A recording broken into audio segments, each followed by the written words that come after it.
This video isn't about solving a puzzle. It's about learning to be okay with not knowing and still finding your way forward. In my hand today, a stone that no one can name, but that every one of us has come to understand in our own way. It's been passed around our honing circle from friend to friend, with each of us adding a chapter to its story. Now, it's my turn to spend time with it. I'm not here to crack the code, I'm here to listen. When I first touched it, I noticed how smooth and dense it felt. Dry or wet, the surface was glassy. But the moment I set a razor to it, the personality came forward. The stone spoke and feel. It is hard, unyielding, but at times surprisingly coarse, like it was doing real work beneath that smooth surface. And that's all sharpening really is, trusting the way steel meets the stone. It reminded me that you don't need to name every variable to understand what's happening. You can hear a tone, feel a shift, or watch the metal respond, and suddenly that mystery isn't so far off. It's in your hands. I like to keep things simple. No overthinking, no second guessing. I let the stone be what it is, and I let the blade move honestly. And sometimes it's better that way, to feel your way through instead of trying to engineer perfection. When I started honing, I didn't understand a fraction of what I do now. I trusted people. I asked them questions, and I copied their techniques before I fully grasped them. You could call it blind trust, or you could call it faith.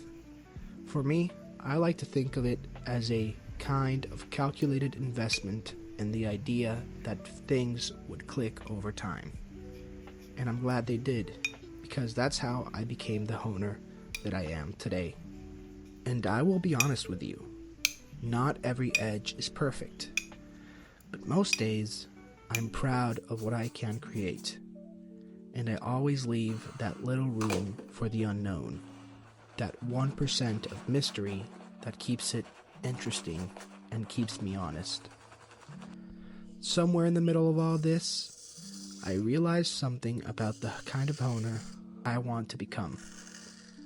Not someone chasing secret recipes or following steps just because they worked for someone else. I don't believe in blind repetition, but I do believe that real repetition teaches you more than any so-called sharpening guru ever could. There's no universal fix, no magic formula.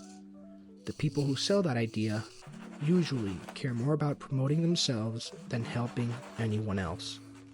I'd rather pick up a system I don't fully know and still find a way to talk to it, let it speak to me, and to let it teach me. And that is the kind of investment I believe in. Not just doing, but listening.